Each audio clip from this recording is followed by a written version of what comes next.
Okay, welcome back. On this episode of EMIP TV, I'm going to talk to you about shooting in low light. The top 3 things to help you shoot better in low light. Check it out.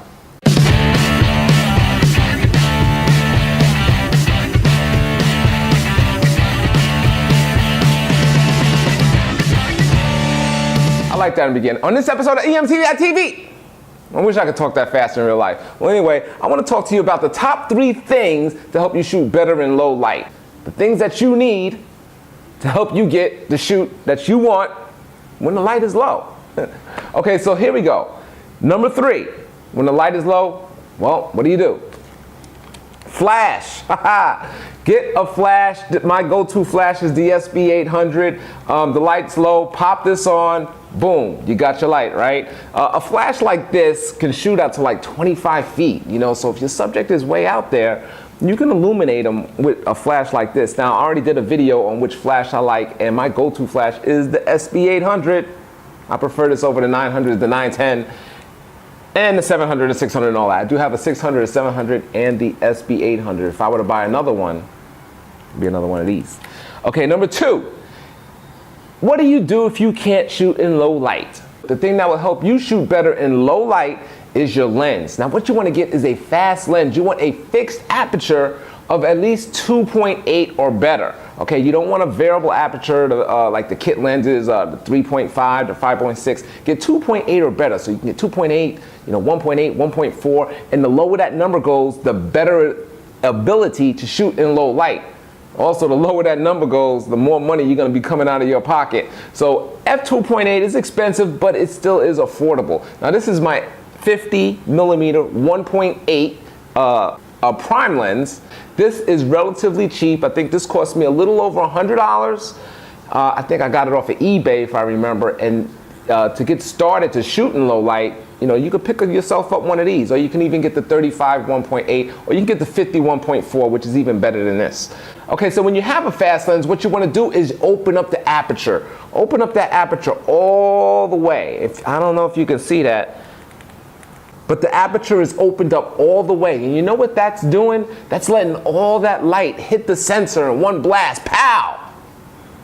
And allowing light to hit the sensor, allowing you to light up a low light situation, right?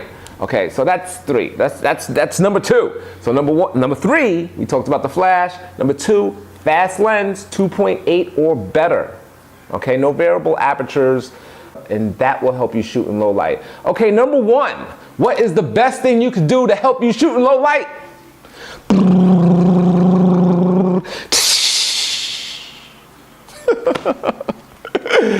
Your camera, man. One of the best things to help you shoot in low light, and one of the fastest things, is crank up the ISO, right? You heard of that before. Just dial your ISO as high as it can go, and boom, you're shooting in low light.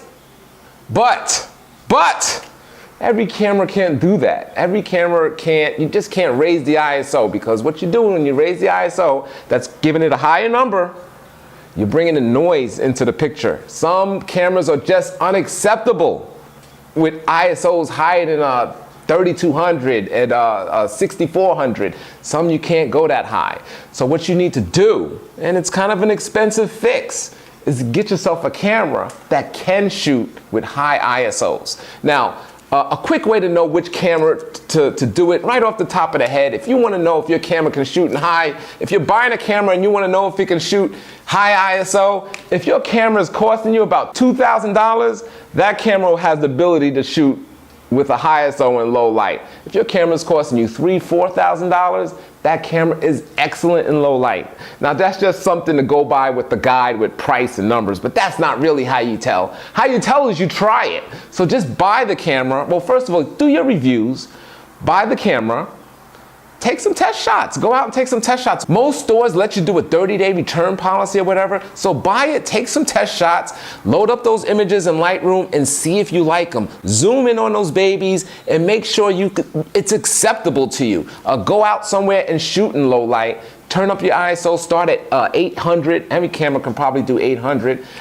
Then crank it up to 1600, take a test shot. 3200, take a test shot. 6400, take a test shot. 12,800, take a test shot. And 25,000, Let me see, 12.8, 25,600.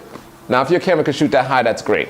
But, so that's the bottom line. You want a camera, you know, you have low light, go ahead and break out your flash. Even if you gotta mount this on camera, which that's another video, it's still gonna be able to light up your subject and allow you to shoot in that low level, that low light situation, right?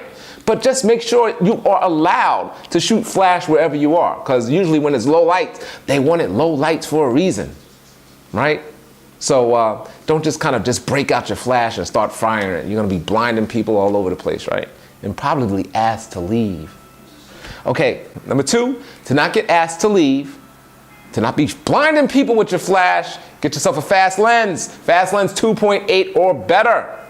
Fixed aperture, right? Fixed aperture. Number 3, make sure your camera can shoot at a higher ISO. That's acceptable to you, where the images are clear, or just, I wouldn't say clear because it's going to bring noise, but you just want the noise to be acceptable. Acceptable where you look at it and you can deal with it, you can live with it. And possibly when you show it to another person that's not a photographer, they don't even see it. To tell you the truth, photographers are the only ones that say this image is noisy, because we're critical, right? We're really critical.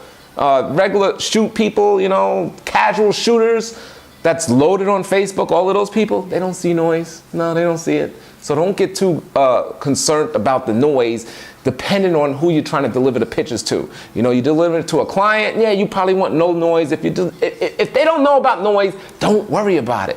Okay, so that's it. That's my tips. Those are my 3 things that help you shoot better with a low light environment. Go out there and do it. Go out there and shoot in low light. Find a dark place and go shoot. Thanks for watching this video. So go out there, turn off the lights and start shooting. Test your flash, test your ISO, test your aperture. This is Andre, EMIP, out.